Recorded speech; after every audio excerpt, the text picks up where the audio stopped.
What's going on, everybody? It's been a while, our first show of 2026. This is episode 206 of Two Dudes and Some Bullshit. My name's Dave McRae, coming to you live from the Voice Man Studios in Toronto, Canada. He's Tony Michael in Atlanta, Georgia, and tonight we're talking the Texas Chainsaw Massacre, A24. What does it mean? Ladies and gentlemen, we are once again live!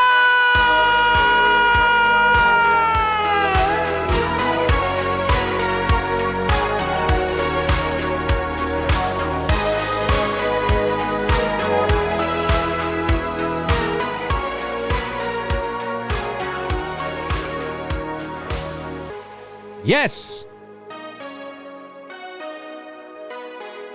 206th episode of Two Gentlemen and Some Feces. That's exactly right. Tony, happy belated New Year. How are you? Happy New Year. Happy New Year to everybody in the chat room, too. That's right. That's right. Hope you are all doing well. What is shaken? What is new? Anything you want to share? You don't have to.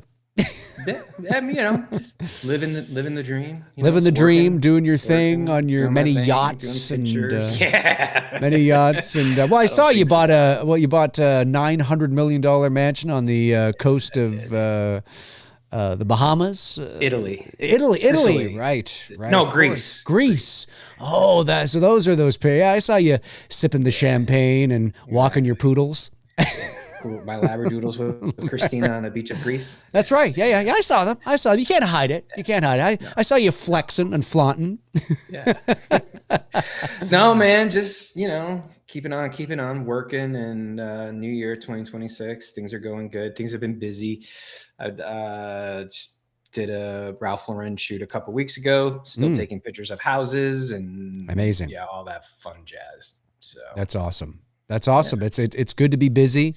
And it's, you've steadier, I should say, not right. busy, but steadier than I was last year. So gotcha. 2026 is off to a pretty solid start. Gotcha. So consistently steady, we'll say. Consistently having work. Right. Which as a freelancer is the most important thing, right? I mean, that's what it comes last year down was to. brutal. Last year was tough. Last year was tough. Yeah. Just slower than usual, and just which is like one of those down years. Like and like you said, as a freelancer, self-employed person, you're gonna have those at times. But last year was probably the worst that I've ever had doing this. So gotcha. Yeah, no, it's tough. I mean, I know. I mean, I've been freelance for 20 years now, since 2006. So you have those years. Oh yeah, it's like damn, what the hell happened? And then the following year, like, what the hell? That's right. Yeah, some years are always better than others, and that's the way the cookie crumbles. A24, Texas Chainsaw Massacre. Hey everybody, what's going on?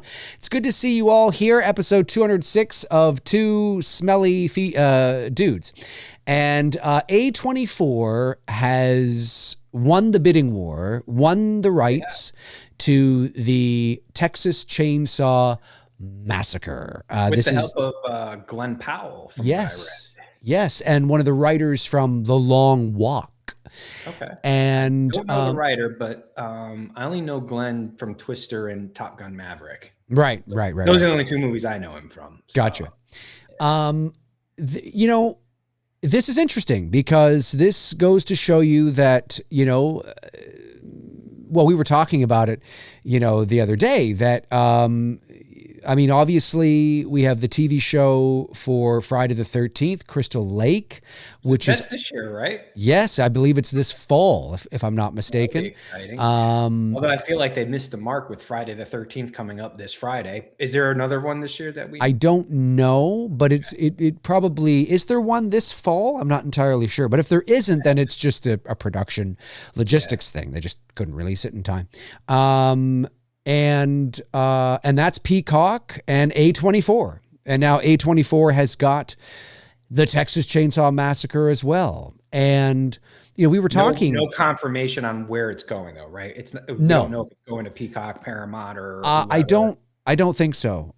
Jacob says there's 3 this year, 3 Friday the 13th this year. Well, Friday the 13th fans will be in heaven for that. I know there's one this month. I think there's one next month. There's 2 in a row, I think. Okay. If I'm not mistaken. I think. Maybe I'm wrong on that. But there's one next week. I know right now is, this Friday. This Friday, I should say. Yeah. And so, we were talking about how, I mean, obviously the news of any sort of Halloween TV show has been next to nothing.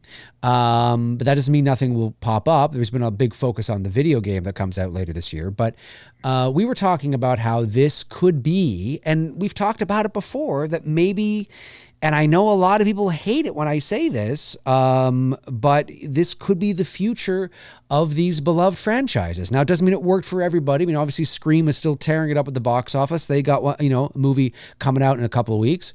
And there was a Scream TV show that didn't do much, but there's an opportunity. Well, now keep in mind who was behind the production of that, MTV, right? Right. Fair enough. Right. Fair enough.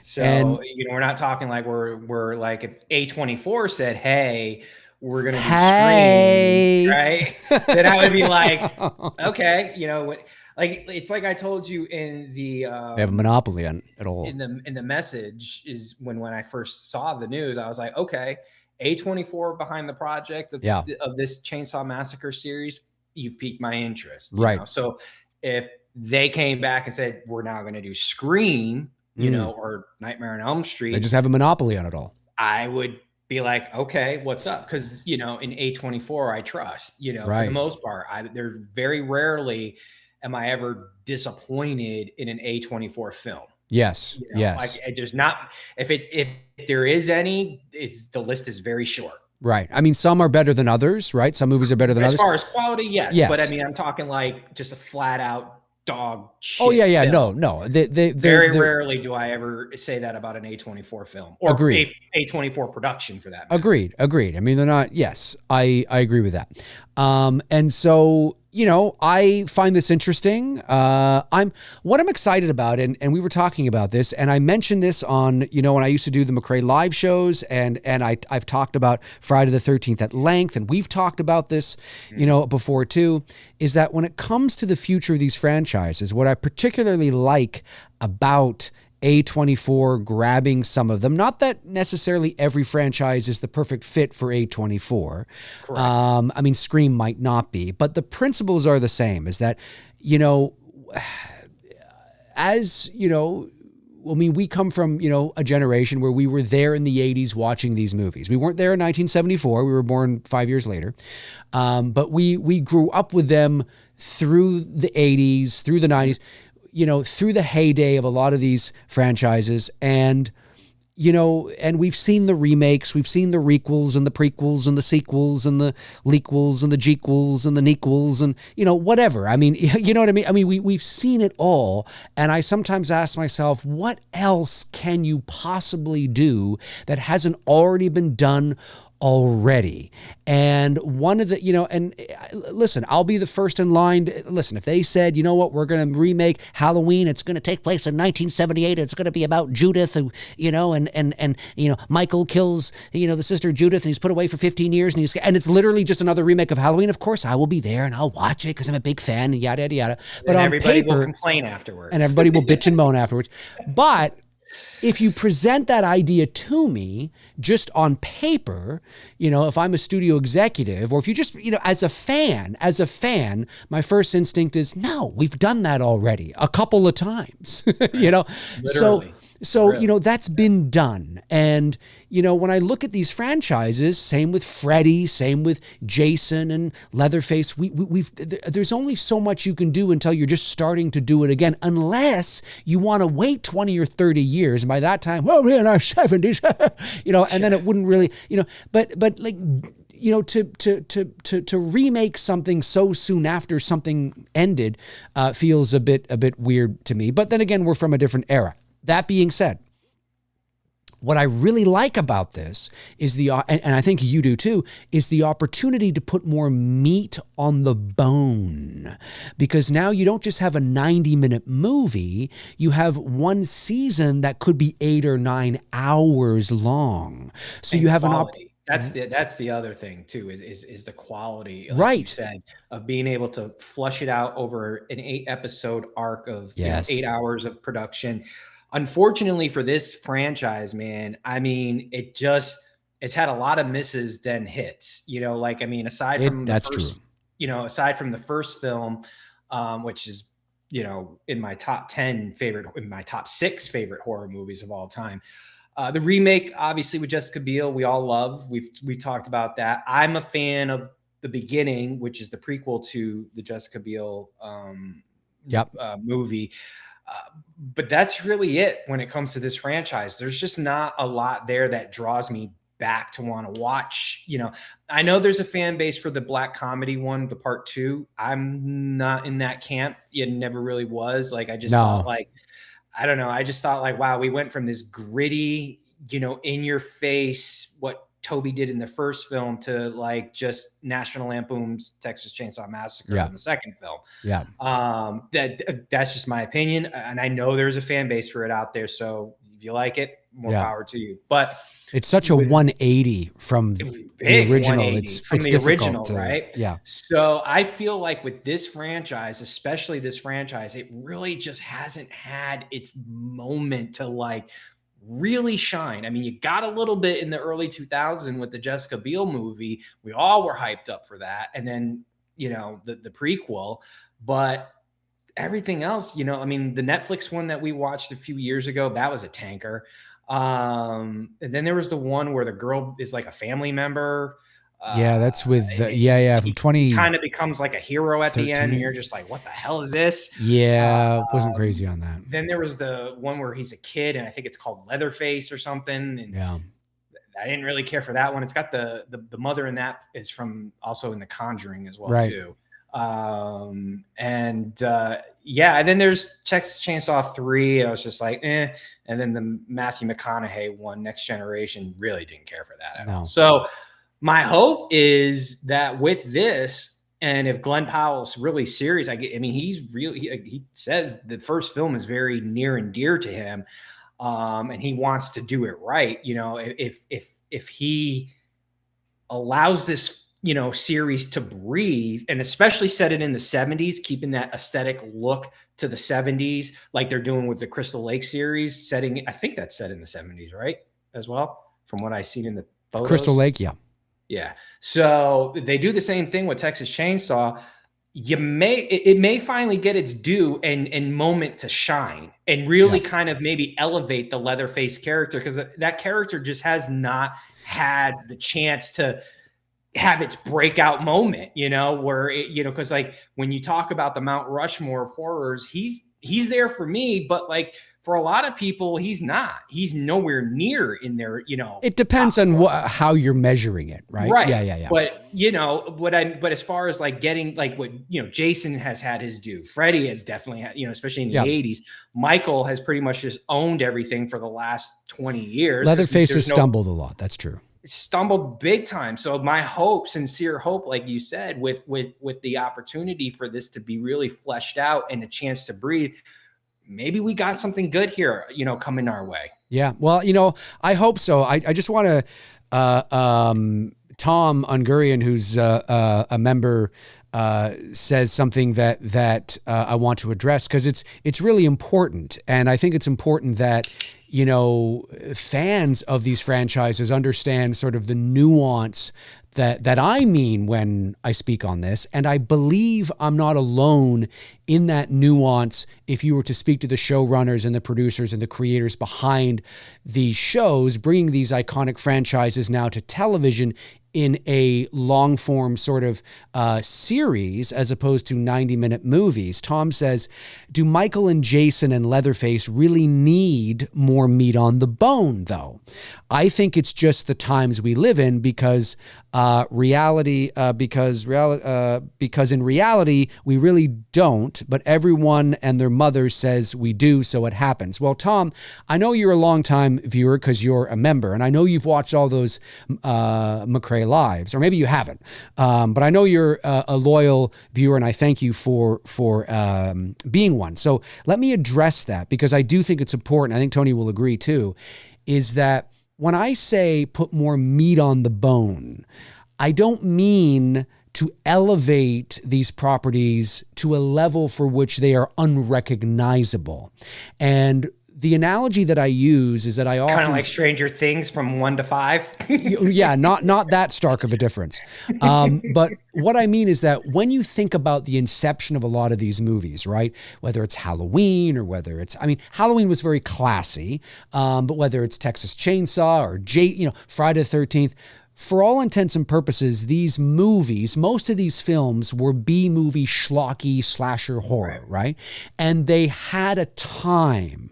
They're products of their time. And it's not that they don't do well now, but they largely do very well because of nostalgia and because that fan base that were 10 and 15-year-olds in the 80s are now, mid 40s and 50s now with children of their own. A lot of the younger generation who wasn't into those movies years ago, unless they had parents that aren't particularly interested, right? Unless there's a link, like my dad was really into this and he got me into this because I was, all that kind of stuff, right? Right. But their heyday is well past their expiry date. In terms of its cultural kind of influence without the nostalgia, right? The nostalgia is largely what's giving, is what's drawing everybody back. Like it's largely why you're going to go see Scream 7 out there because Sydney's back and everybody's coming back, all this kind of stuff. Having said that, so a lot of the movies way back in the day, especially when it comes to Friday the 13th and some of the Texas Chainsaw ones, were very schlocky, very B-movie. Not that they weren't good, but very schlocky B-movie. Oh, and be honest, they weren't good. They're not. We're not talking like they're rewatchable. No.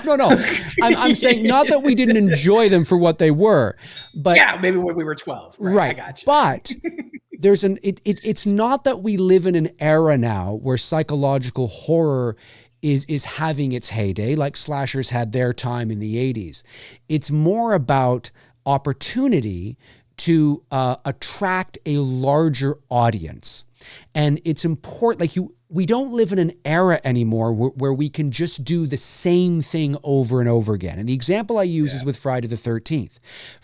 A lot of fans out there have said for years and years and years, and maybe, Texas fans will say the same thing, but a lot of Friday fans for years have said, and I quote, "Why is it so difficult to get a Friday the 13th movie made? It's just, boobs, blood, and beer. Just put kids at a camp and show some tits and have some sex and get Jason killing."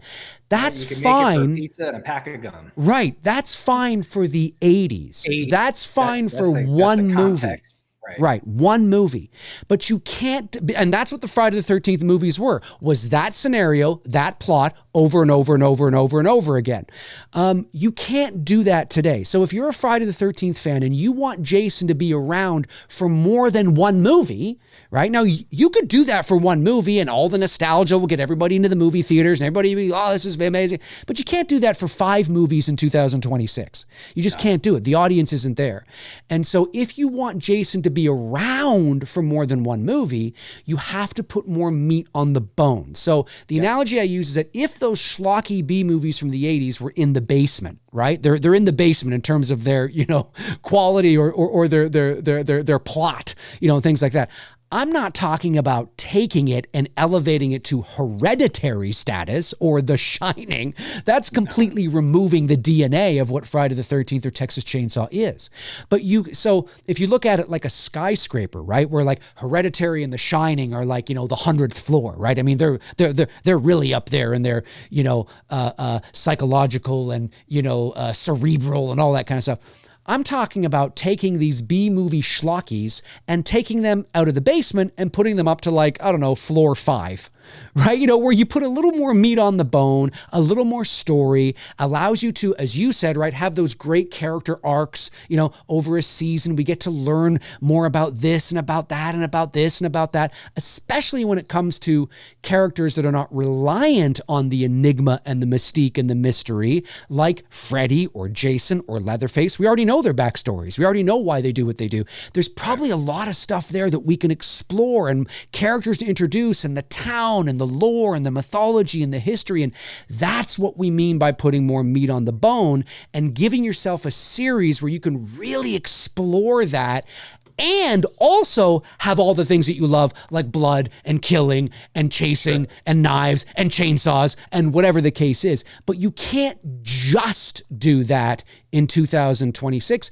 or you're going to be right back where you started. You're going to get one movie, you know, or one episode of a TV show or one season, and all of a sudden Jason's going to be gone again.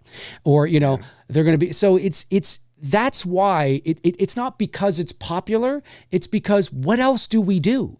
You want staying power. You want them to be around for a long time. So they want to set you up for the best probability of success. And when Brian Fuller was originally attached to produce the Crystal Lake series, everybody was pissed off and upset when he backed out. But even Brian Fuller said in his parting tweet, he said, what did he say? More meat on, no, he didn't say more meat on the bone, but he used the words elevated, not like Hereditary elevated or The Shining elevated. What he meant was that, yeah, the things we were working on, the stories we were creating was to elevate Friday the 13th. That's what he was going to do. And that's what I think they're doing now. And I think that's what they're going to do with the Texas Chainsaw Massacre. I know I've been yapping here for a bit, but I just want to read this quote from The Hollywood Reporter from the writer from The Long Walk, who's going to be working on or producing or writing, I believe, the Texas Chainsaw series. He says, his name is, what's his name here? His name is JT Molnar. JT Molnar says, I've said publicly that I'm not interested in remaking perfect films. And the original Texas Chainsaw Massacre to me is a perfect film, Molnar said in a statement. Toby Hooper and Kim Henkel created something bold, transgressive, and truly seminal. Sorry, I don't know where my glasses are, and truly seminal that holds up even today as the gold standard for horror. When the opportunity for a long-form exploration into this world arose, I saw it as a fresh way in, as well as a way to honor the existing folklore. So what does that sentence mean? A fresh way in, as well as to honor the existing folklore? It's exactly what I've been saying. You put more meat on the bone without removing the DNA. The DNA is going to be there, right? That's the existing folklore. The DNA is going to be there, but now there's an opportunity to expand it, to put more meat on the bone, because otherwise you're going to be right back where you started in 2026. It's a different era. It ain't the 80s anymore. Audiences want more. Audiences' attention spans and how they consume media, and it's completely different. You can't just have boobs, blood, and beer and expect to have a long-running franchise like you did in the 80s. You just can't do it.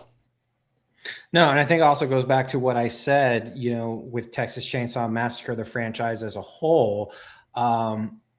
There's a lot of potential there because of the fact that this franchise has stumbled so many times.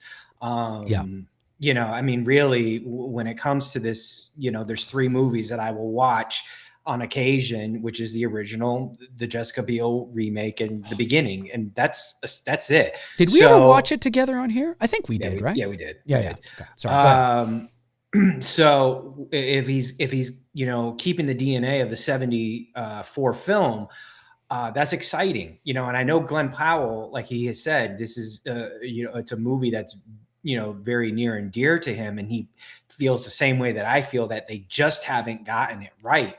And so there's so much potential that you can do that I just don't think, like you said, we live in a different day and age now where streaming is becoming more and more the predominant platform for releasing stuff like this. Yep. Now, does everything need to become a series? No, I think you got to pick and choose, you know, wisely. You know, Friday the 13th essentially has sat on the shelf since 2009. We haven't had, so we're going on almost 20 years in a couple of years since 17 years. Yeah. So, but the idea of doing a Pamela Voorhees backstory, I don't think would be as successful in a 90-minute movie, whereas giving us an 8-hour, you know, arc, you know, to really let that character breathe. Bang on. I was just saying, bang on. I agree. Oh yeah, right. Yeah. I thought you said hang on. Oh yeah, no, sorry. Bang on. You know, so now we have one movie with her, right, which is the first film with Betsy, and that's it. So now we have an opportunity to watch whatever they're going to do And we'll all be there in a few months when they release this and whatnot. I think, again, with that, you can do that in a streaming series. No, does every single one of these? Absolutely not. There's, like you just said, Scream has got, good, momentum still. So yeah, you're going to, release that to the big screen. If they said they were going to do a new Halloween movie, yeah, you're going to release that on the big screen. The only thing that I think with Halloween that they would ever consider doing streaming would be like if they decided to focus in on Season of the Witch, that I would do streaming. I wouldn't take the chances of releasing that because, when it comes to Season of the Witch, that's more, you got to be a fan of the series. When you're titling a movie Halloween and, the average casual goer who is not like hardcore into this and doesn't know it, they show up there and they don't see Michael in there, they're going to be like, what the hell am I watching? You know what I mean? Whereas, us, horror nerds, yeah, we know, we get it, but I don't think you're going to draw, a box office, return with Season of the Witch. Where you will get your return on would be in streaming and allowing a Season of the Witch type story being told over 8 episodes. That's where I think you might see Halloween go into streaming. I don't see them doing that with Michael. I just don't.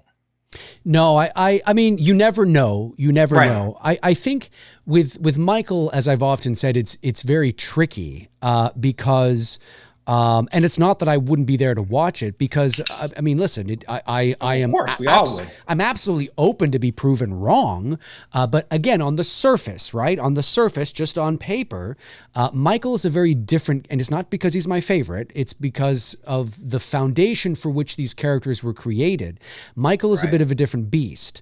The original, right? The original inception of the character is built on ambiguity, enigma, mystique, mystery. We don't know why he's doing what he's doing. I mean, unless you watch Halloween 6 and you find out, and if you want to, but in terms of like the original inception of the character, right? The original intent of the character, we don't know. With Freddy and Jason and, Leatherface, they're not as mysterious. There's not as much of an enigma around them as characters as there is for Michael. So with Michael, a lot of people have said, well, why don't you just do, the Loomis years, right? Let's see Loomis. And I've always been under the impression that if you do the Loomis years before Michael Myers and Michael's not in it, you run the risk of psychiatrist.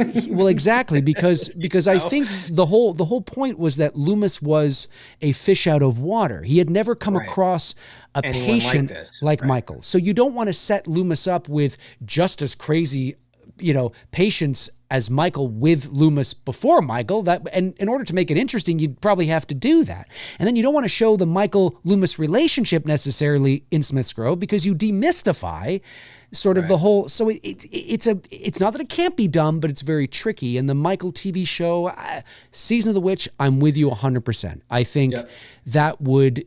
And it's not a sequel. It's not a sequel series. It's a remake. Season of the Witch. You build it, man. You could build something really great with that. Very apocalyptic. Oh, there's a lot you can do with Season of the Witch in a streaming series. There's so much there that they could do. And Nightmare, it's tricky.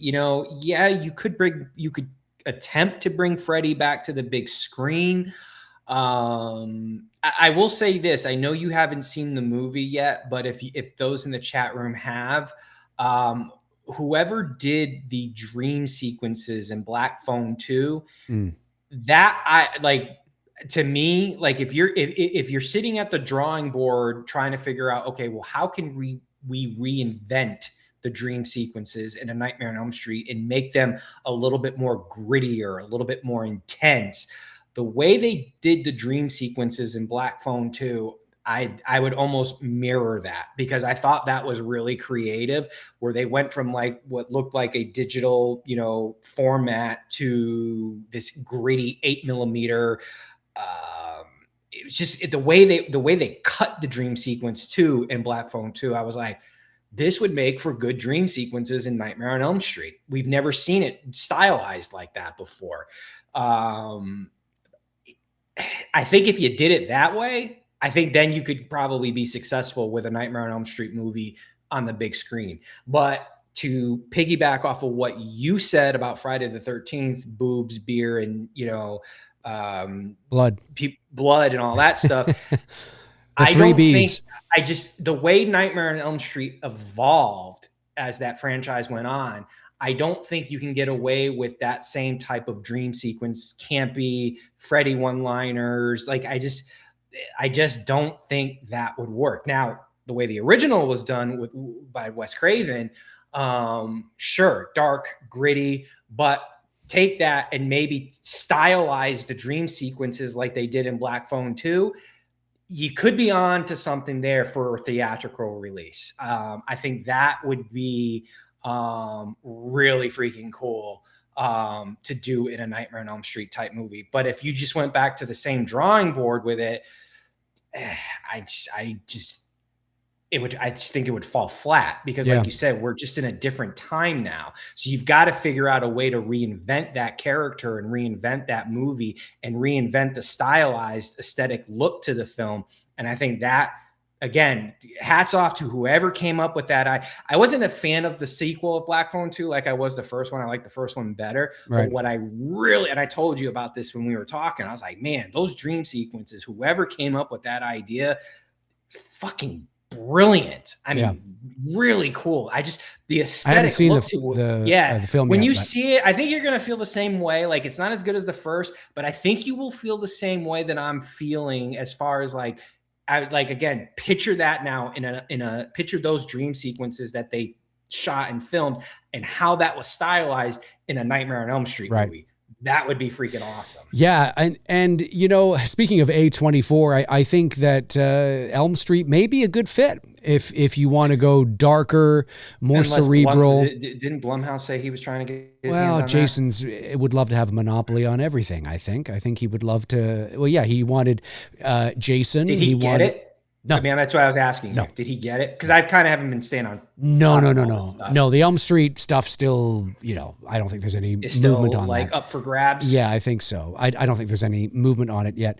But, with Freddy, yeah, it's a, but back to Texas for a moment, I think it's, I think there's an opportunity with these iconic franchises because when you've done the same thing over and over again for so long, people, they will look at a property and say, how can we deliver this? It's profitable. It's popular. It likes to make money. But what can we do that hasn't already been done? What can we do to keep it fresh, to keep the DNA there, to expand it, to explore it, to make you look at it from a bit of a different perspective? And here's the thing, just touching on the Friday the 13th thing for a moment as well. Mm-hmm. I think you and I had been talking about it for years before there was even an inkling of a Friday the 13th television series. You and I mean, yeah, we did. If you go back, we were talking about this a few years ago. We might have shows from like 2018 or 2019 talking about this. And that is, I think you and I don't know. But and I know we definitely were one of the ones early on championing for focusing on Pam Voorhees. I was just going to say this. I was just going to say that it felt like you and I were the only ones. It felt like it anyway. I'm not saying it worked. At the time, it felt like it. Right? Yeah. At the time, it felt like we were the only ones that wanted it to focus in on Pamela Voorhees. And the thing that the common thing that I hear about Pamela is, and I know folks, if you're just tuning in, you're like, I thought we were talking about Texas Chainsaw Massacre. We have been, but of course we're talking of bouncing about back and forth. Yeah, we're bouncing TV because, streaming series because everything is connected. These iconic franchises is all connected, right? Yeah, it's got both. Maybe we'll see a crossover. Oh, yeah, maybe that's it. Maybe A24 wants to get. See Fred. We're going to see Jason and Leatherface, and Chucky and Leatherface and Pinhead and Ghostface and one big cinema. There's fans out there that would love Jason. Here we go. That's what A24 is setting up for. Oh God. I just wanted to hear I know. So, but here's the thing. So when it comes to Pamela, one of the criticisms I've seen, and I'm sure it's still out there, is a lot of people would say to me during my shows or sending me in DMs or a lot of comments that, that I would see is that, no, why are you doing Pamela? Nobody gives a fuck about Pamela. Nobody cares about Pamela. I don't care about Pamela. Who cares about Pamela? She was in one fucking movie. Actually, she was in Friday vs. But then she was. I mean, she had. But cameo, I know. she had cameo in the second. The character, yeah. But right. But it's like she had one movie. Nobody cares about Pamela, and I get it. I totally understand it. But here's the thing: the reason why you don't care about Pamela is because you haven't been given the opportunity to care about Pamela. Because all you think of when you think of Pamela Voorhees is a movie that is nearly 50 years old. Think about that. Played by Betsy Palmer, who's an iconic, legendary, I know, actress, of course. But, it was a low-budget indie horror film. Some of the acting was maybe a little theatrical, right? You can look at it, you go, oh, this is a little, this is kind of dated, right? Kind of some of the, yeah. And that's what you think of when you think of Pamela Voorhees. You don't have a true modern representation of the character. Not that I think there's anything wrong with the 1980 film on Pamela Voorhees. I'm just saying that's your bar. That's it.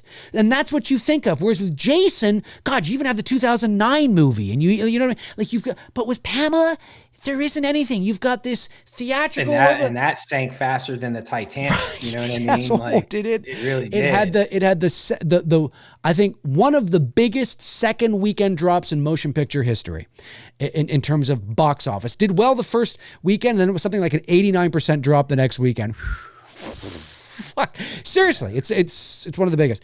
But so I think when you look at the character of Pamela and what she represents and who she is and what she represents, and how important she is to the Jason character, because after all, the whole reason why Jason started doing his thing, unless I've been out of touch and have missed the boat recently, is all because Mama got her head chopped off by Alice. And so it always goes back to Mama. It always goes back to Mother, I should say.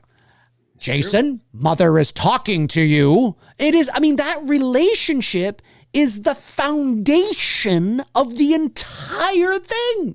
The sole reason Jason, exists at all. And I don't just mean because she birthed him. I mean because that's why he came back.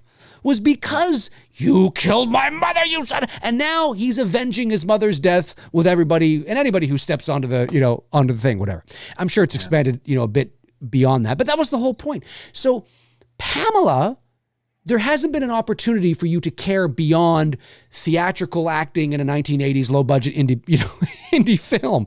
But given the opportunity, I think there is some rich substance that could be there for the Pamela Voorhees character. And it wouldn't surprise me. Now, maybe the series is going to tank. I don't know. But it wouldn't surprise me if by the end of that first season, or maybe it runs like, 3 or 4 seasons or something, who knows? It wouldn't surprise me if all of a sudden Friday the 13th fans are like, oh my God, she's amazing, Pamela Voorhees. Well, it's like, yeah, because now you have more of a modern take to think about.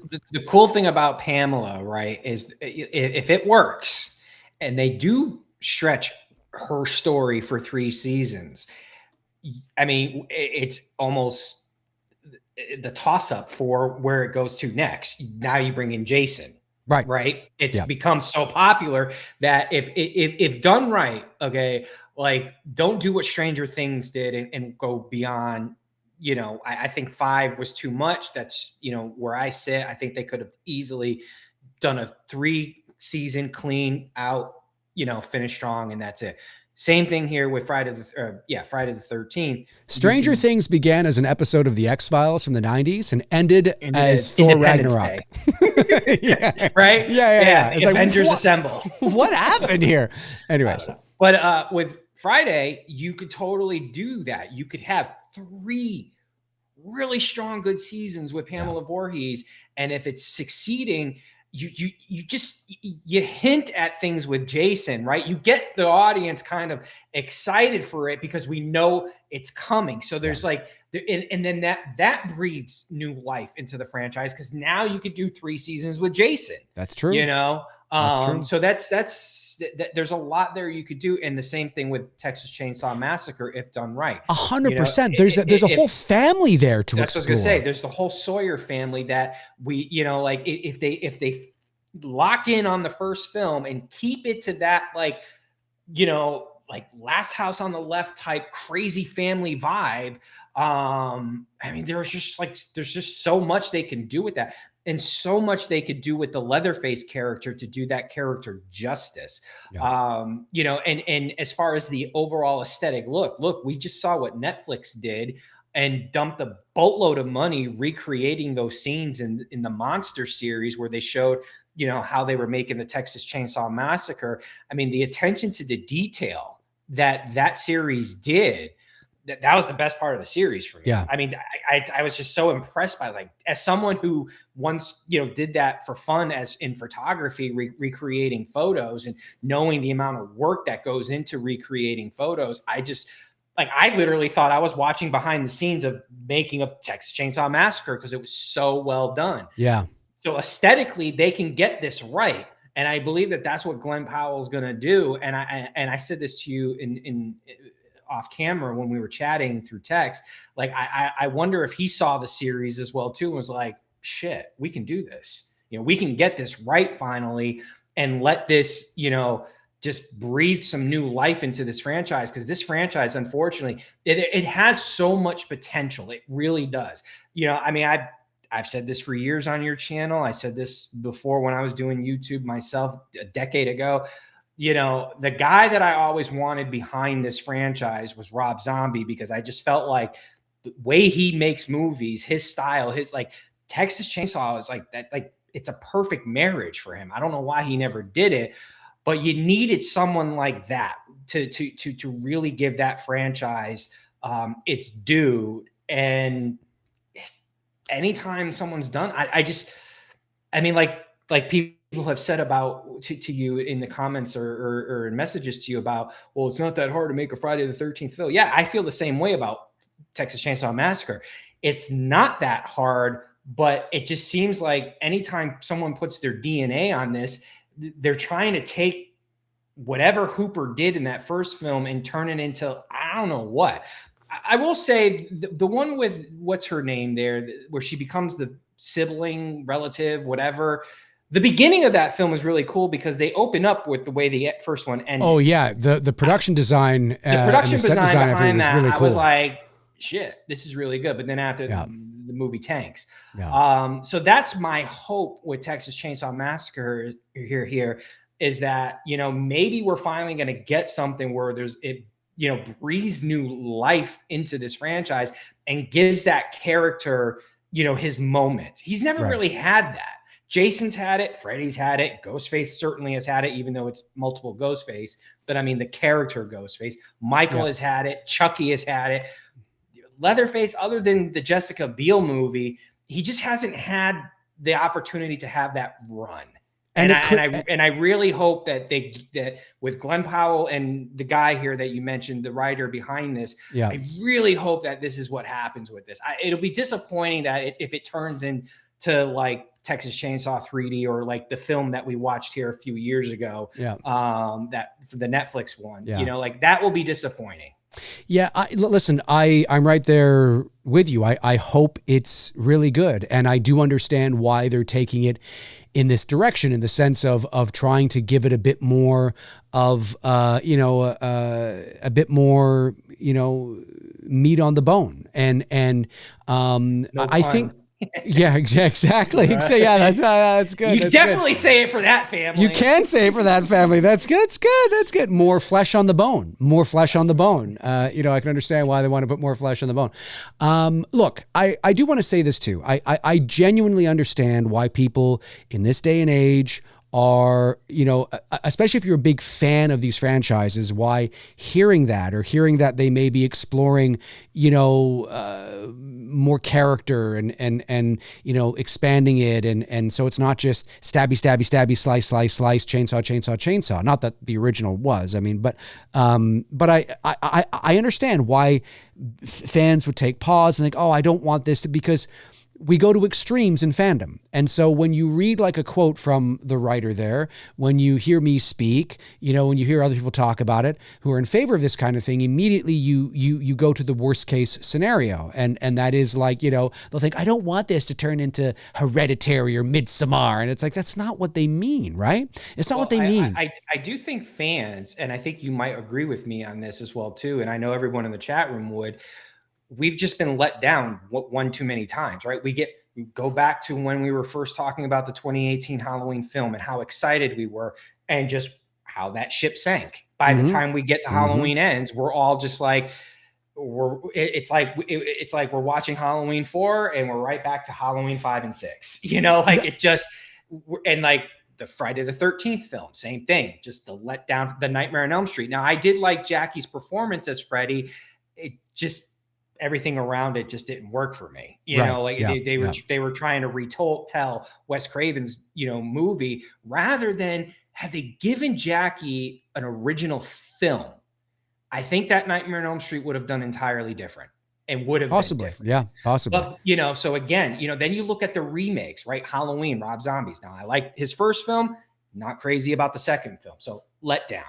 I said this earlier, the Chainsaw Massacre remake with Jessica Biel. We all loved it. We're all excited.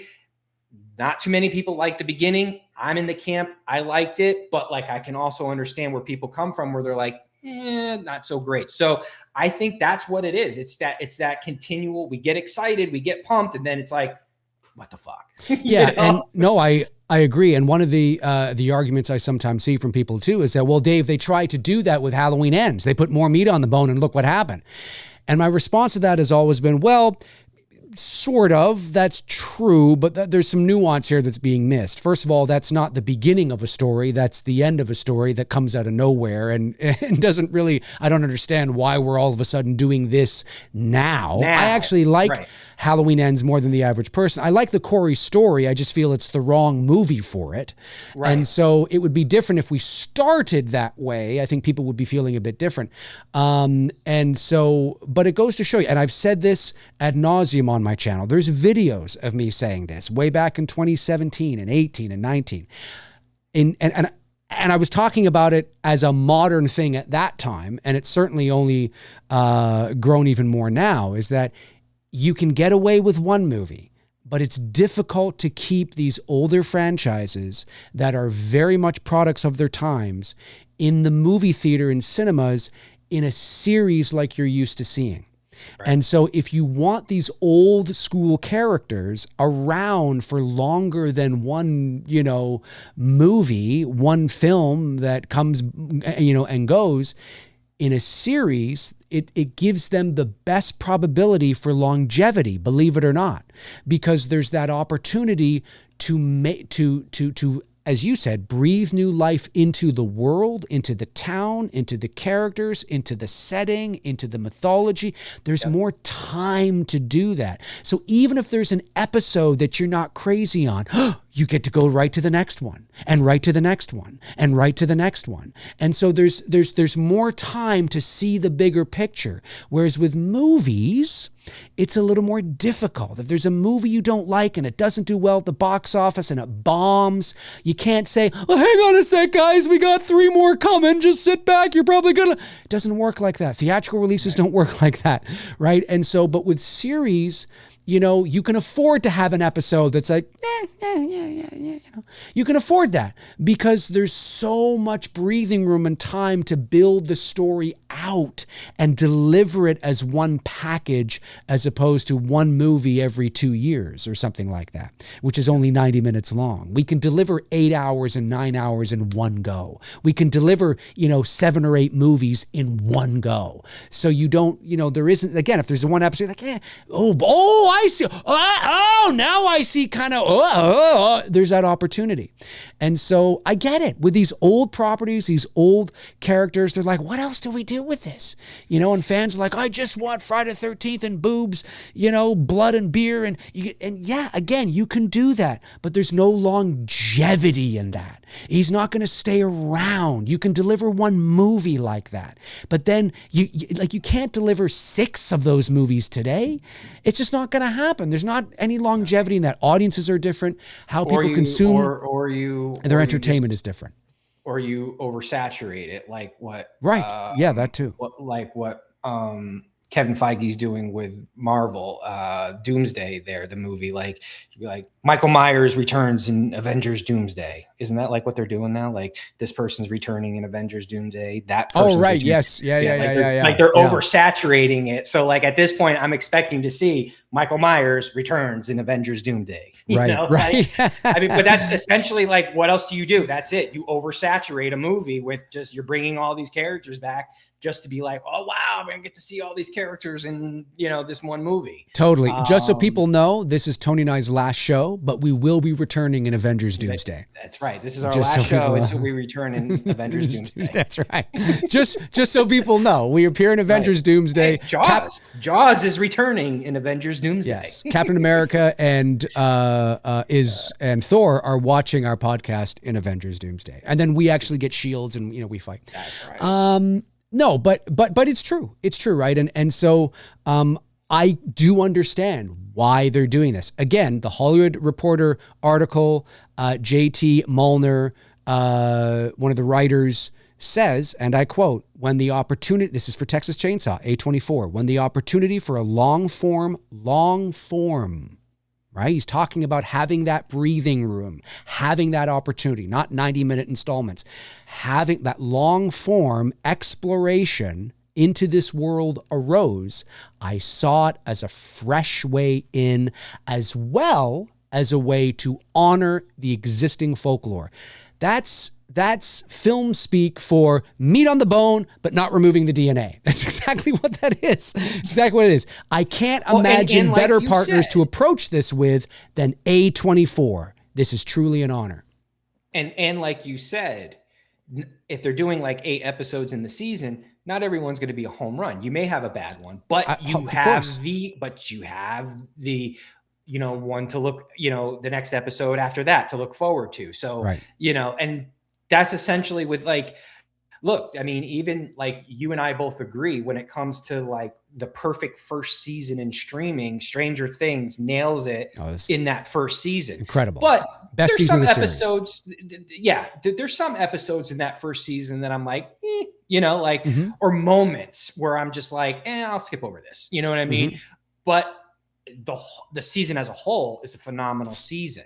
So that's what you kind of hope that we're going to get here with Friday and with Texas Chainsaw Massacre, that, you know what, okay, maybe there might be an episode or, you know, some moments in like episode 3 or episode 4 where I'm just like, I wasn't feeling it, but man, 5, 6, and 7 were great. Right. You know? Right. Because, you know, when you're building a series like that, sometimes you need an episode. They're often called filler episodes. Fillers, right.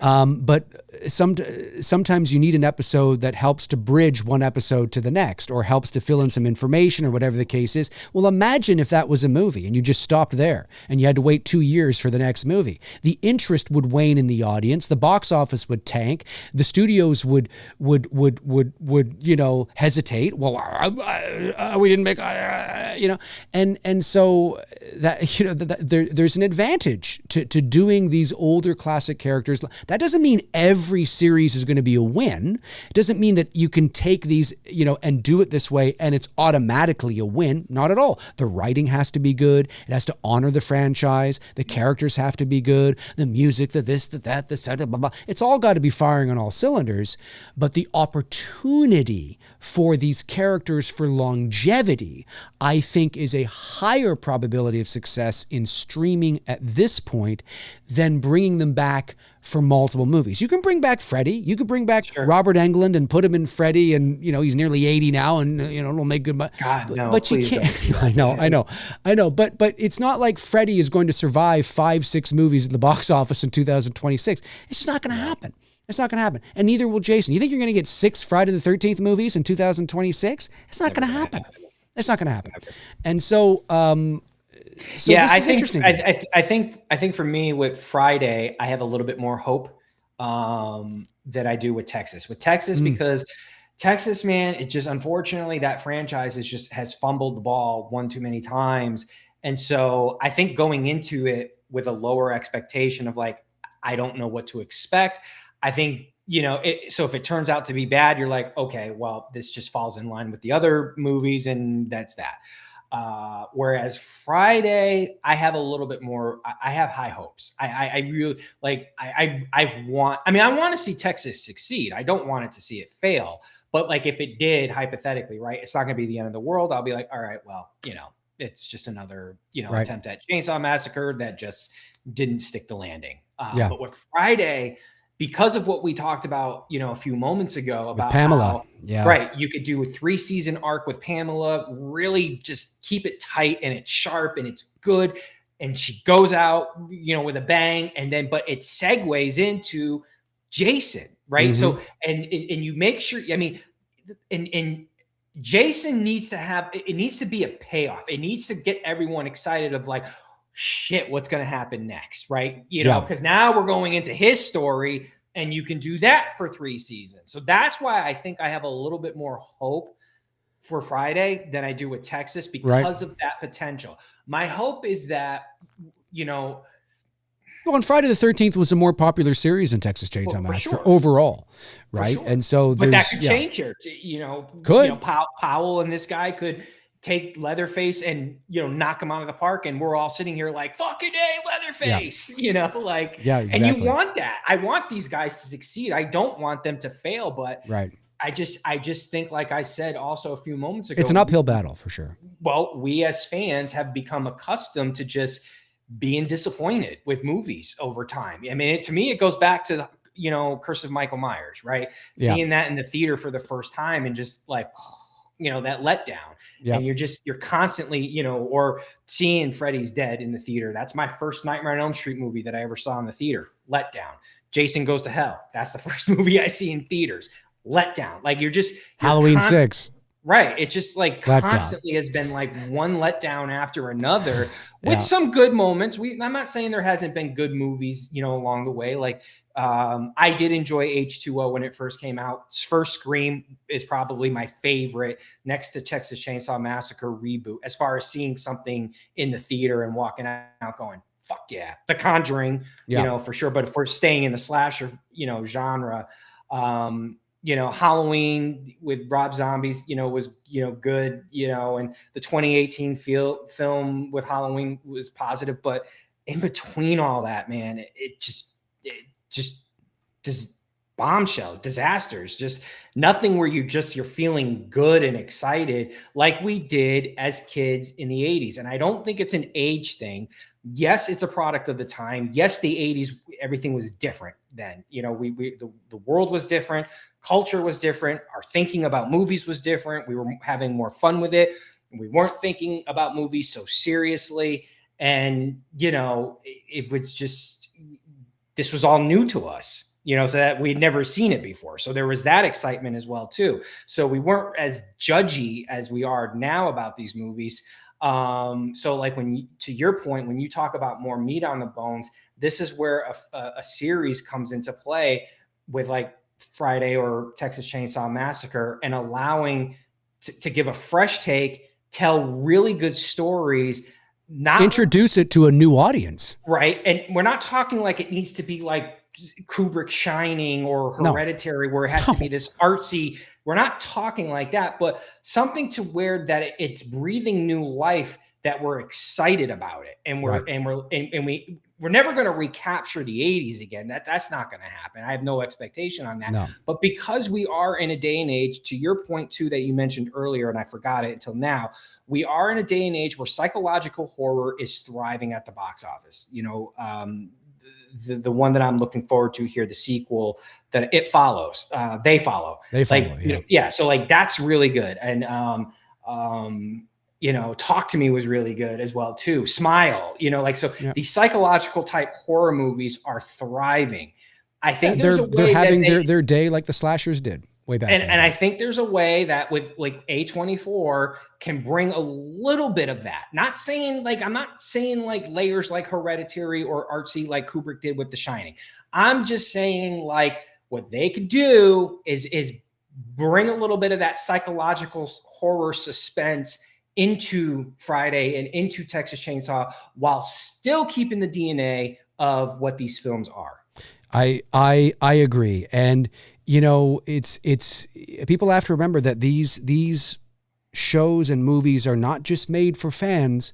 They want to make they want to bring everybody in, and right. How you do, and you got to appeal to everybody. I mean, there's audiences today that don't even know who Leatherface is, that don't care. I was talking to a friend of mine the other day actually about the Friday the 13th franchise, and he has a son who is 16. And I said, is he excited for the Crystal Lake series? He's like, no, he doesn't even like, he knows who Jason is because it's part of pop culture, but he says when he tried to watch the old movies, to him, he says it was like us in the 80s trying to watch something from the 40s, to him. I mean, it was like, this is old. Like, why am I watching this? This is terrible.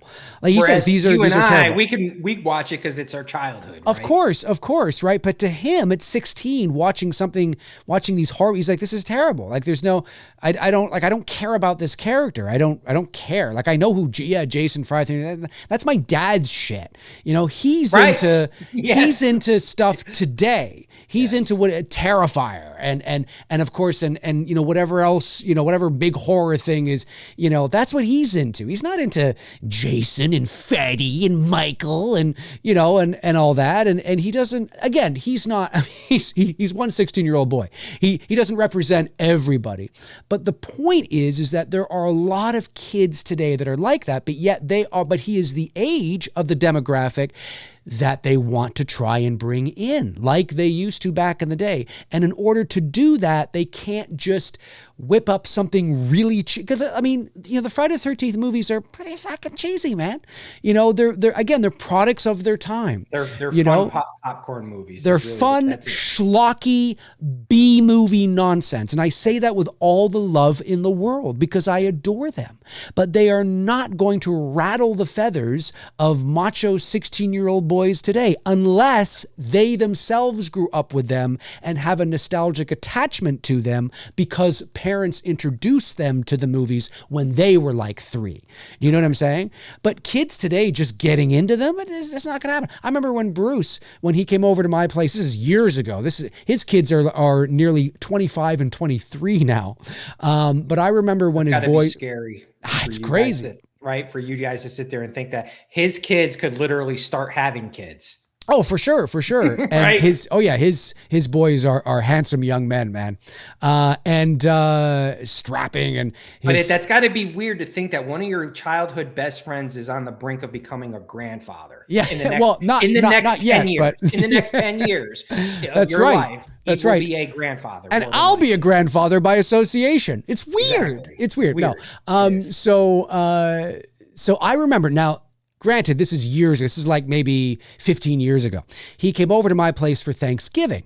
It was Easter dinner. And I remember we brought his boys into the basement. They were like, 10 and, whatever they were, 8 and 7, whatever they were at that time. And we're like, do you guys want to watch a, movie that your dad and I really liked, when we were kids? Yeah, okay, sure. Yeah, it's called The Goonies. I'm like, okay. I put it in. I'm like, that'll, I'll leave them in the basement, right? They'll be fine. I'll go upstairs. The adults will, have their adult time, and the kids will be in the basement watching movies.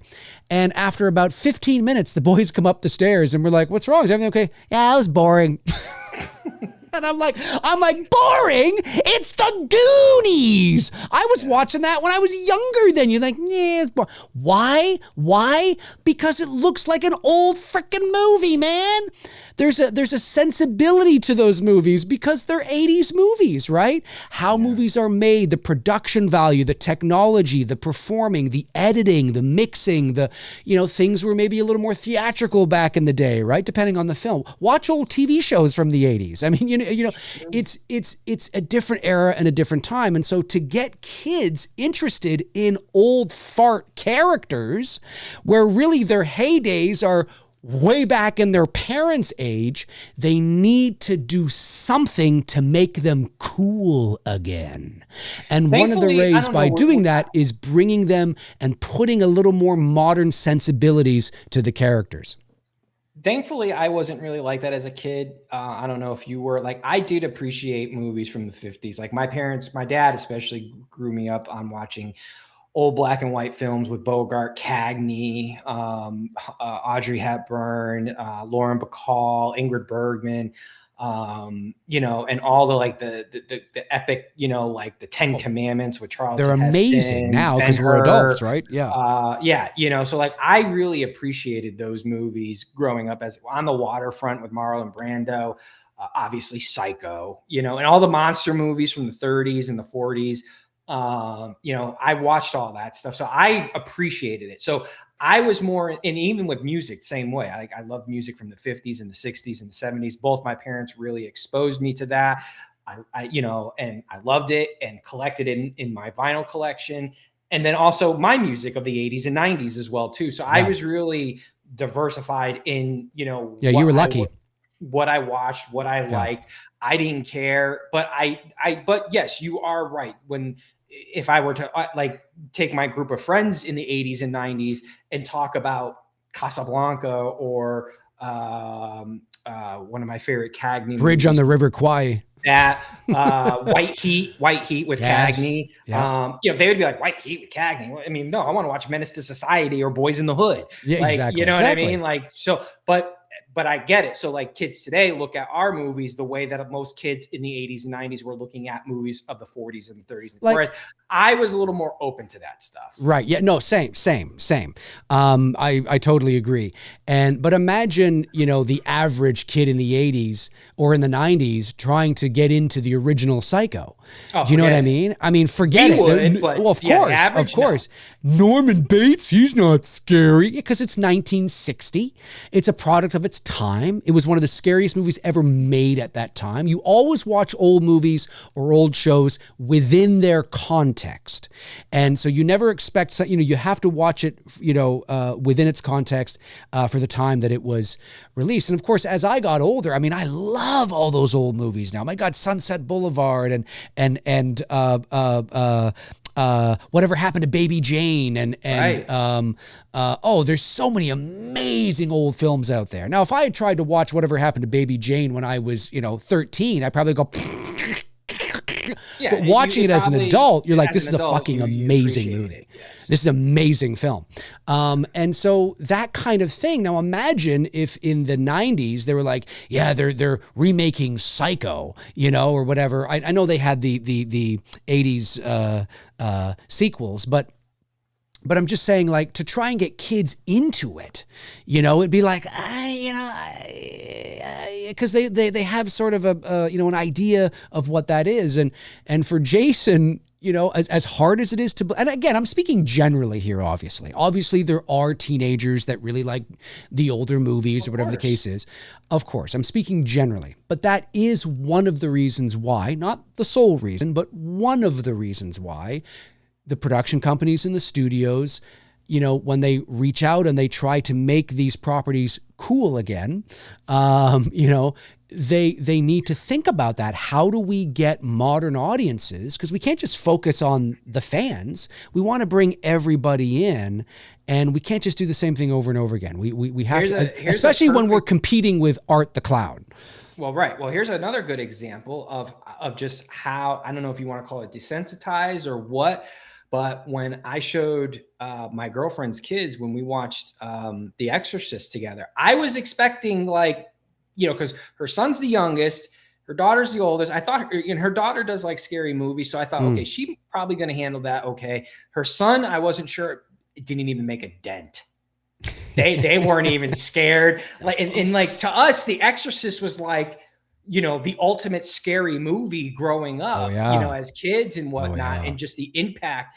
But just goes to show you that here you've got, two young, teenagers essentially, and they're not even flinching at this movie, like it not even making a dent. And I was like, man, I felt kind of deflated after it's awful. I know. Because it's like, man, like to us, we were just like The Exorcist. Hell yeah, this is like one of the scariest movies ever. Tony, but I'm so glad I have no children, because I'll never be disappointed that way. I mean, I can feel secondhand disappointment through kids, through my friends' kids. I wasn't disappointed. It was just like, man, like these kids today they're built different than when we were, you know what I mean? So like they're looking at it as like, yeah, this is not scary. Like, shit. Yeah. Yeah. And again, I speak generally. I'm not speaking in absolutes. Tony's not speaking in absolutes. Obviously, no. There are examples, because I know people go, yeah, but I didn't, or it's of course. It's generally speaking. That's why, it's important to bring new audiences in. And when new audiences or younger audiences are more used to modern sensibilities in terms of style and storytelling and filmmaking and characters, it's important that that they think about those things. How can we get new audiences on board? Not just the old farts that'll be there day one. I mean, it doesn't matter. I've often said they could release a Halloween trailer that is literally, and I mean this literally, that is just a black screen and Michael going, and it just says Halloween, and we'd all be there. And they don't have to release anything else. And you and I and everybody in the chat room would be there. That's the power of fandom. But they would never do that, because it's not us they need to get there. They know we will be there. It's the soccer moms and the T-ball dads that they have to get there. You know what I mean? And so it's I applaud what they're doing. I understand what they're doing. I don't know if it's going to work for Texas Chainsaw. I agree with you that Friday the 13th feels like a better fit. I don't know, but that could also be because there's so many unknowables with Texas Chainsaw. And there's a lot more potential with Friday, right? Right. You've got, exactly. What you've said, you've got a lot more there to work off of. So yeah, agreed. Well, let's jump over to the chat room for a little bit and just see what everybody's doing. I know some member chats did come in, so let me grab those member chats. Can I answer a question really quick? Yeah, for sure. It's just because I mentioned these movies earlier. And Tom, Hungarian? Yeah, thank you. No problem. He says Menace to Society or Boys in the Hood. Which one am I taking? He said Menace to Society. I would say O-Dog, baby. O-Dog and Kane. I mean, I like Boys in the Hood. Ice Cube and Cuba were great in that. Every time the Ricky scene comes up, I keep hoping for an alternate ending, but Ricky still ends up getting it in the end.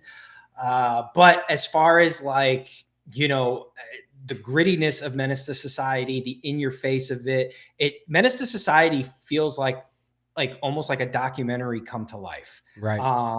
With the way they wrote that and they filmed it at that time. And I've watched Menace to Society more as a kid than I did Boys in the Hood. And I'm not saying Boys in the Hood is bad. Boys in the Hood is a great movie for it. I remember we watched that. Me and my friends went and saw that in theaters as well too. And they're both for the time as well too, and the subject matter that they were talking about. Opening us up to a world that we didn't know. Especially like in our neck of the woods of Connecticut, we didn't know any of this was going on in LA and whatnot. And just the acting, the writing, just both just well done movie. But yeah, Menace is a good movie. Yeah. I haven't seen either in years. I saw Menace not too long ago, but Boys in the Hood, yeah, it's a decade or more easily. It's been a minute, as the children say. Cody Snyder sends in a member chat. Thank you, Cody. Says the dudes strike back. Love these shows. Hope everyone is having a great night. This will help. Cheers, D&T. Cheers to you too, Cody. Hope you're doing well. Cheers, Cody.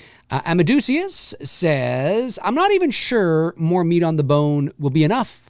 I love these IPs, but they are relics of their era, and I want new slashers, ideas, and plots. Well, let me first say, and I think Tony would agree, but of course I'll let him speak for himself. He's not wrong. I mean, it is a risk. You know what I mean? It is. I mean, Right. it's we don't know. It's not a guarantee at all. But because of sort of the what is sort of working with a lot of other properties and shows, they see it as an opportunity to give it a try. Could we maybe replicate the success of a Stranger Things, of a you know, I mean, you know, pick your your show. I'm not saying it would be as big as that. I just mean in terms of that, you know, format and gaining a following, and it will, you know, could we do it? Is it possible? I mean, well, there's one way to find out. And so I do agree with you.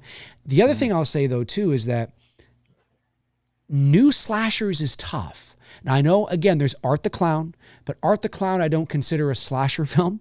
It's a very unique, specific type of movie. It's more exploitation, B-movie splatter. I don't say that in a disparaging way. I just mean that. Well, no, that's the truth. That's what it is. Yeah, it's not a just a slasher movie. How far are we going to push it to this? Yeah, you know, it's hardcore, to killing this person, you know, and it's just for the shock value. It's hardcore 70s exploitation, B-movie, like real nasty shit. And there's an audience for it. And there's a reason why it's doing so well, because there's a taboo nature to it. Regular slasher films, obviously we had Thanksgiving a couple years ago. They're supposed to be doing a sequel. It did okay. It didn't bomb or anything. I think it made about 40 something million at the box office. Would have made some extra on, you know, VOD and would Black Phone fall into that? The second one definitely not, but the first one would that it doesn't. I don't think of it as a slasher movie. Yeah, I don't really think of it as a slasher movie. More in that vein. Even though there's a killer per se. But I think what people mean when they say they want a modern slasher movie, they want the foundation of a killer with a blade or a tool of some, you know, hunting down, which is what Thanksgiving was. Right. But modern slashers are tough. And it's not that they're not made anymore. They are. But I find that new slasher movies, like if it's not Scream and it's not Halloween and it's not Candyman, which are built on nostalgia, new slashers getting massive box office releases, Terrifier aside, again, I don't include it as a slasher movie, is very far and few between.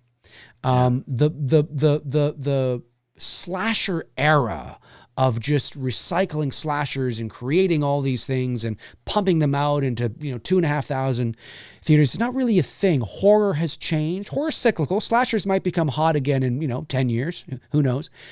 In terms of being, I mean, in the 80s, horror almost was slasher movies. You know, there were so many different types of slashers. Now it's a bit different. And so to get you know, I'm often asked, do you think we'll ever get an icon again like Freddy and Jason, Michael? And the answer is no, not in the same ways. It's just, it's too different. Well, and here's the thing too, because here's how you got to look at it, right? So in the 80s were happening, you know, you had this, you know, surgence of popularity with Freddy, Jason, and Michael eventually got in there. Chucky was in there. Leatherface had a few movies as well too. Pinhead had his movies as well too. But they're not tearing it up. Well, I mean, Halloween did, but I'm saying as far as like in the 80s, you had all these going on. But what ended up getting shelved was the Universal monster type movies. They weren't making the Wolfman and Dracula and all that stuff. So this thing it becomes cyclical. Now in the 30s, Dracula, Wolfman, Frankenstein, these guys owned it. That was their day. Same thing with these slasher characters we're talking about. The 80s was their time, and that's pretty much movies in general. You're gonna have a run with something, and then eventually it's gonna, you know, phase out. Look, we got the fact that Halloween even still had you know, whether we like the movies or not, it was still popular enough for people to want to go see the films, you know, over the last few years here. Says a lot, you know, for a movie that came out 50 years ago in a couple of years. Oh, agreed. 100%. And you know, That doesn't happen very often. No, it doesn't. It doesn't. And there is an audience for it. For sure there is. And look what's happening with Scream. I mean, Scream's going to do gangbusters in a couple of weeks, but why is that?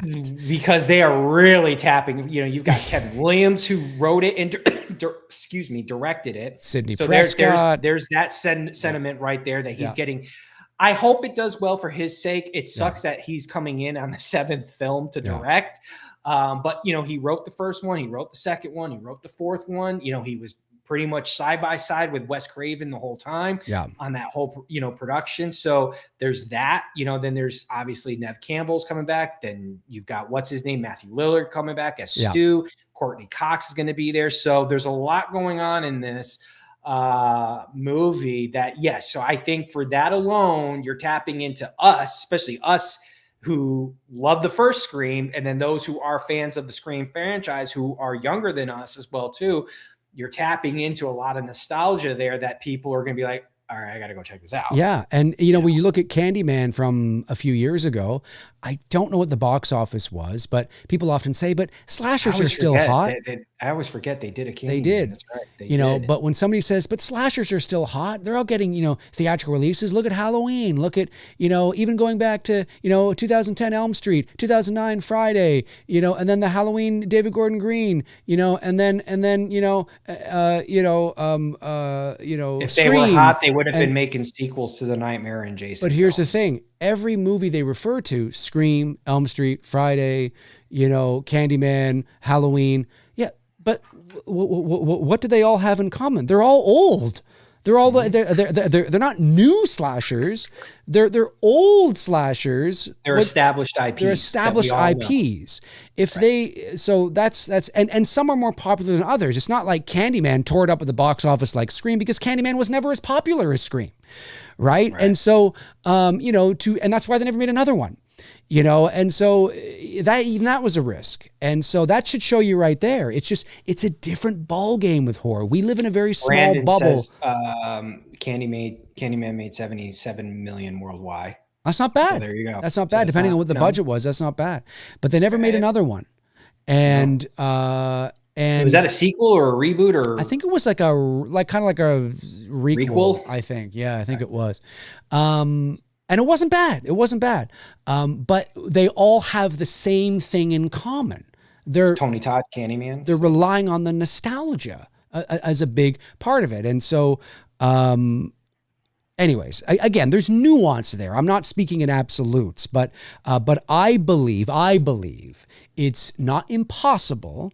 But it is difficult to create a new slasher villain like you did in the 80s or the 70s and have him or her become massively iconic in years to come. Art the Clown aside, because I don't consider that a slasher movie. That's like, that's completely different. It's different. It's not like John Carver. We all think of John Carver now as some icon, right? We don't, and so it's a different era. It's just different. Horror has evolved. Horror has, it's always evolving. It's never gone, but it's always evolving and changing. And slashers will always be cool. But instead of new slashers getting massive theatrical releases, generally, they're usually, relegated to some section on Netflix or something, or Prime or Shudder, whatever it is. Let me, okay. And then that was that. Brandon Collins sends in a member chat. Thank you, Brandon, one of our great mods here. Says, all more meat really means is providing a multi-film story arc with a carryover character or two. 2026 audiences are used to continuing storylines. That's true. Agreed. That's true. That's part of it for sure. For sure. Jeff _716 sends in $4.99. Thank you, Jeff. And says, do you guys have a favorite Catherine O'Hara performance? Yes, rest in peace, Catherine O'Hara. Her death came out of nowhere. Last thing I saw was her was Beetlejuice 2, and she was great. Yeah, Tony, do you have a Catherine O'Hara memory? I mean, Beetlejuice.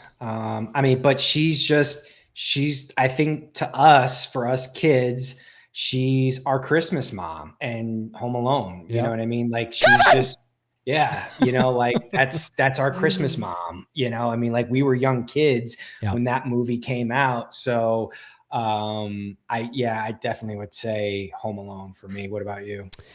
Well, I mean, I would say definitely Home Alone. I mean, for sure. But I also, I was very young and I used to watch a lot of the reruns, but I remember her from the great Canadian television show SCTV, Yeah, SCTV. which Yeah, was that's sort right. of Canada's Saturday Night Live. John Candy, her, Eugene Levy, Martin Martin Short. Short. Oh, Yeah, yeah. man, I mean, powerhouse cast. oh, yeah. I mean, all Canadian icons. And yeah, that's what I think of. When I think of Catherine O'Hara, I think of SCTV and, of course, Home Alone for sure. And I've yet to watch Schitt's Creek. I hear it's fantastic. She did that with show. Eugene Levy's son. And Eugene Levy. Okay. He's in it as well. And that's is that HBO Max or Paramount Plus? I can't remember. I can't remember, but I feel like I just saw it recently, like Yeah. on one of those two platforms, and I can't remember which one But it was. it's a Canadian show. It's a Canadian show produced by CBC here in Canada. But it was it got love on your side of the border as well, and it won I think a few Emmys too. Like it did really well. But I'm very as a Canadian, I'm very proud to say that that's a fully produced Canadian show, and obviously with a large Canadian cast, yeah, I mean, I haven't seen the show yet, but I hear she's great in it and it's fantastic. I got to watch it. Yeah, rest in peace, Catherine O'Hara. She did look, I didn't realize she was ill, but I did see the red carpet photos of her at her last appearance a few months ago, and she looked very ill. She looked very frail, very thin, very because I think it was Christina who had mentioned it to me, and I was like, wait, what? Like it just kind of like came out of nowhere. Like you didn't hear like she was sick or anything like that. Like it's kind of like what's his name here, the lead singer to Three Doors Down. Now I knew he had been battling cancer, so like you knew that. Yes. You didn't really see him talking much about it publicly, or if he did, it's not like I follow him. So when that came through a few days ago, I was like, damn, that sucks. He didn't beat it, but you kind of knew that that's a possibility with cancer that could, happen. But with Catherine O'Hara, like I had no clue. Like she had an aneurysm or a blood clot. Well, or something? She had a blood clot in her lung, but which I think ultimately was the catalyst, like the straw that broke the camel's back. That's why she was rushed to hospital and all that. But it was a byproduct of her, I believe she had rectal cancer. Okay. And she'd been battling that for a long time. And when you have that kind of cancer and your body is fighting it, and I mean, you can get, blood clots, and I mean, you can get all kinds of side effects to the main issue, right?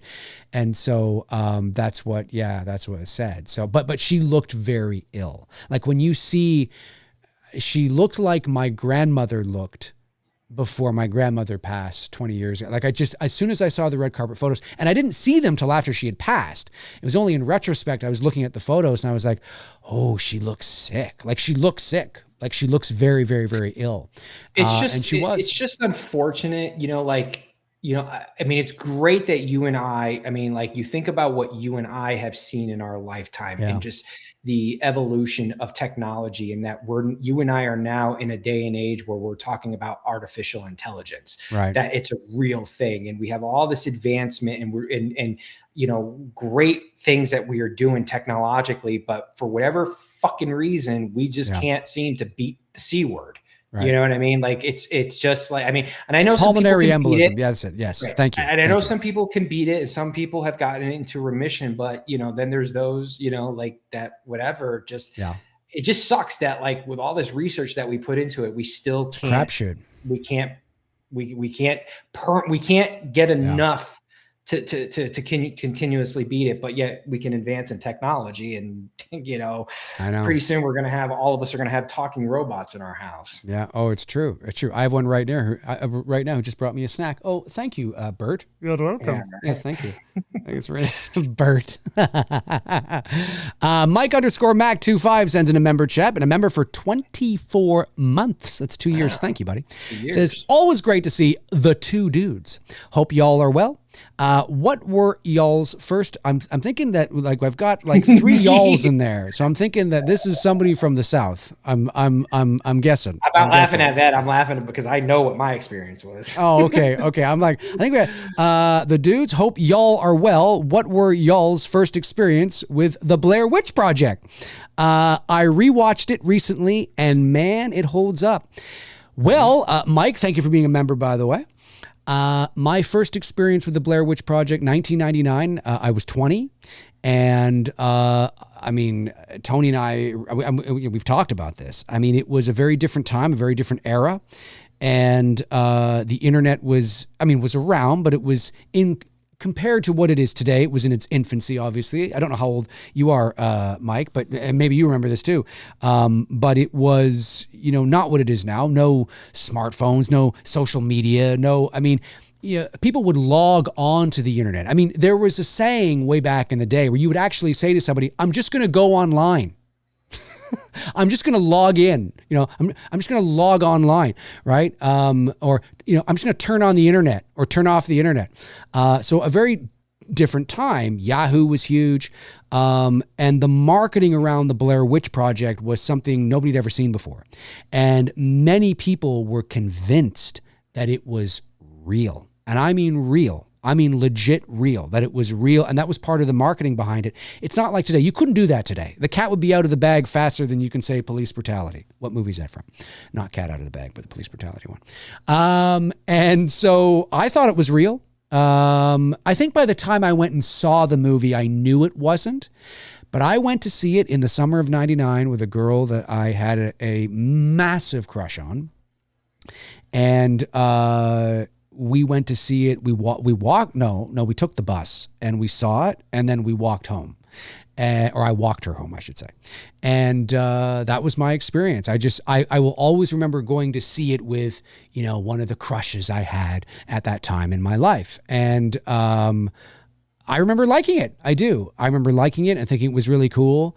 But I remember just the whole hoopla around it and how it was just, this is real. This is, oh my God, what's going on? We're putting this is crazy. You know what I mean? And then eventually, of course, it came out that it wasn't real because the actors wound up on a talk show and all that. But it was pretty crazy. It was pretty crazy. What about you, Tony?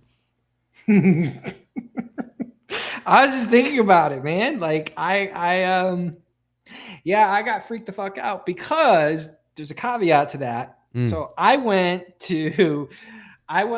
with my best friend Amanda, and at that time her boyfriend Justin, who they were high school sweethearts and eventually married, right? And some other friends that from school. And me and Amanda smoked a blunt before watching the movie. I probably smoked a little bit more than everybody else did. So you were paranoid through the whole movie. I was extremely paranoid. And my friend Amanda had to spend the whole time bringing me down at Denny's afterwards because I was just so freaked out, but mainly due to the fact that I smoked way too much. I was just going to say, if anyone's ever smoked too much and you get to that state of paranoia and you can't calm down from it, and especially we've all seen the Blair Witch Project, so you've got to put that in the whole context. Paranoid on smoking too much weed. You're watching this movie for the very first time.